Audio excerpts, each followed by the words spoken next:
Hey, what's happening, everyone? Pragmatic Attitude here. So I just got back from watching Beck and Woods and A24's new religious horror film, Heretic. So I'm gonna get a few things off the table before I get into this one. So first off, after like 3 official trailers, I'll admit, not only did I just still feel like I didn't fully grasp what the film seemed to be selling, but nothing really grabbed me. No scenes out of those 3 trailers really hit me, stood out, scared me. And one of my biggest worries from the beginning was the fact that this was the next feature from Beck and Woods, which I personally have found them to be just a little bit rocky with their filmography. But A24 did pick this one up, which says something, and the reviews for this film were actually fantastic when it got its first reviews. So obviously I was going to give this one a shot, and now that I have seen this movie, guys, well, let's just talk about what I personally got out of the full final product. Let's talk about Heretic. So the premise of this film reads, 2 young missionaries are forced to prove their faith when they encounter a demented religious scholar who traps them in his home and torments them. So right off the bat, the thing that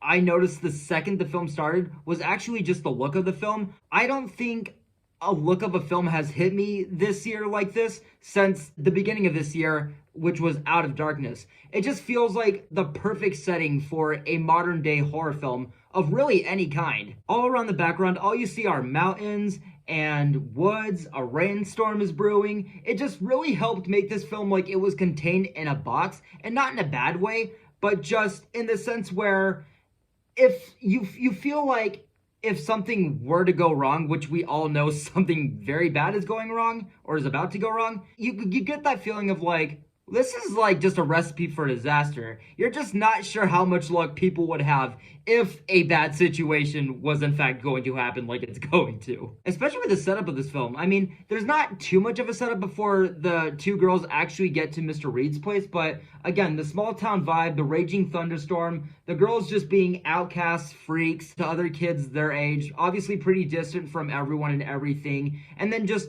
arriving at this house after just that being the setup, this house being secluded in the middle of the woods, in the middle of a raging thunderstorm, behind a massive gate. It's just that classic horror movie setup that you want. It has all the right things in motion. Now, I will say though, I feel there were things in the movie, aspects, incorporations, where thought-wise, it sounds solid. For example, when they meet Mr. Reed, they're like, oh, we can't come in unless there's another woman at home. And he's like, oh, well, you're in luck. My wife is inside. Does that count? The girls come in and they're like, oh, well, what we mean is that the woman actually has to be present. He's like, oh, gotcha. Well, really quickly, before we get into that, can I pick your brain with a couple of questions?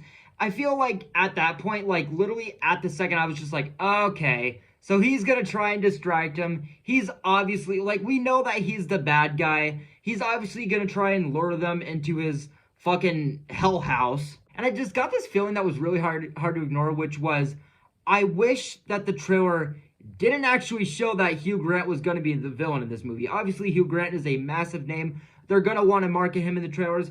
But I'm just like, but imagine if they just showed up at this house. We didn't know that Hugh Grant was like a bad guy, you know, that the trailers were selling. And then all that does transpires. It would be the fucking Barbarian formula all over again. Just things that I thought were solid incorporations into the film that I just don't feel like fully paid off. And even just the mystery of Mr. Reed's character, his background, as well as the chemistry of like him and these 2 missionaries, the back and forth debates that you expect could happen, could come from like 2 young missionaries just meeting at the doorstep of a much older gentleman who is also a religious scholar. Obviously, just with that like source material right there, with this being an A24 horror film with the reviews it got, yeah, obviously like during those scenes, I was hooked, but I just couldn't help but like think the entire time like I'm not lowering my guard. I just always had that thought that was at the front of my head of like, look, 2 young innocent women, a secluded house in the middle of a rainstorm, in the woods. But what I liked is that these 2 innocent missionaries in a horror film, can you believe this? They're actually not completely stupid. Who would have thought? No, like the whole time that you're watching them and like the things that are like slowly escalating with, you know, things just getting more red flaggish and everything, they feel like they've been doing this enough, like long enough. You know, they know how to keep an eye out for red flags. They know how to be polite while addressing something concerning. They know when it's time to potentially call something quits. And even Mr. Reed, what I liked is that the whole time he's doing what could be seen as red flags on one hand, where, you know, like they mentioned, well, a woman needs to be present. And he's like, oh, well, my wife is shy. You know, maybe after a little bit of chit chat, you know, I can persuade her. And then, you know, sometime later, the girls, you know, they you know, bring him up on that. They're like, okay, so about your wife being present, we cannot be here. It's protocol. And he's like, okay, I understand. I'll be back in a jiffy. He heads back down this dark-ass hallway where, again, it's that thing where you're like, okay, obviously there is a number of red flags, but has he actually done anything wrong yet? Has he actually done anything harmful? You know, so it's like with me personally, a lot of fun I have with this movie is that I had the constant thought of like, well, what would I do? What should you do in all of the scenarios that were happening in this film? And this keeps up for quite a bit, if not like pretty much the whole movie, where he's not his like not exactly threatening persona, his and this girl's like in these girls chit chat, where I was like, okay, he's not dropping the persona yet.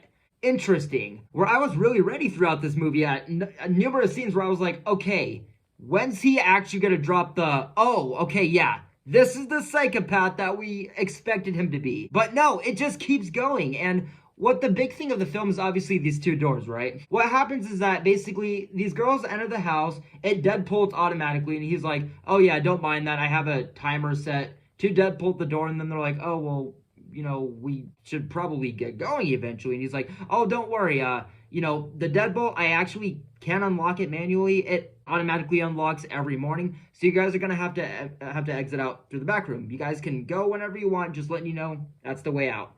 And then you look at the way out, and it's these two fucking doors, and he's got belief and disbelief written. And what basically happens is he's like, well, so here's the thing.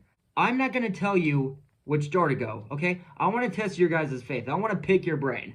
I want you guys to go out the door that says belief if you guys really have your faith. And I want you guys to go out the door that says disbelief if you guys will be honest and just say, you don't know what's behind these doors. You don't know if God will protect you. But based off of that, well, I can't tell you what's beyond the door either. This is a test, you see. I want you to really show that faith. And then the girls open one of the doors, and it just goes down to a fucking basement, and immediately you're just like, oh boy. And again, he keeps his persona. This character throughout the film where you don't know who he is, and despite all the red flags, again, you're just constantly thinking, well, he hasn't harmed them. I mean, again, sure, you know, the shit he's saying is, again, it's a red flag, but, you know, if he says he has this weird system and you gotta go through the back of the house in order to get out, and there's, you know, no way out except for taking his word, I mean, what the fuck do you do? And you just never truly know what's coming, if these girls are gonna break, what's further in this house, what lurks around the next corner, or hell, if he's gonna break, you know, whatever he has going on. What is this plan? Who is this guy? And you really feel for these girls, like, they're just here to do their fucking thing. You know, they didn't ask for this, they didn't prep for this, expect this, and they don't even know what the hell is going on. You are in the exact same thought process and same, like, fight or flight mode and all the red flags as these, you know, two missionaries. But one thing I will say, though, is that the whole gray area in between them discovering the doors and then actually, like, getting to the point where they go down the doors, I did get pretty tired of something that the film was doing, because in between that whole time, and it is a big chunk, and it is constant, where after he introduces them to the doors, when they start asking him questions about the doors, you know, obviously having that, like, fight or flight stuff, them being two missionaries, him being a religious scholar, he starts making these points and, like, having these religious debates with them. It felt like the movie God's Not Dead, except he was on both sides with just himself. And it goes on for so long, and I'm like, look, I like a mystery. I like, you know, you picking my brain, but even as a spiritual person myself, I'm like, you could easily just bypass this nonsense and still have a solid film. You get to the doors, you go, all right, this is your way out. I'm not telling you which way to go, what's beyond the door. Hey, if you trust your God, he'll point you in the right direction. But this filler, I mean, regardless of how intriguing it was, because religion is fucking complicated and it's interesting, and he is making some pretty A24 religious horror points. Eventually, yeah, I just got to a point where I'm like, oh, are you gonna let him choose a door or what? But once the film gets back on track, the mystery continues. What waits down those doors? What's beyond like each door? The film continued to make me lean more and more on the edge of my seat, ask more questions, and really anticipate whatever reveal this film may have in store for us.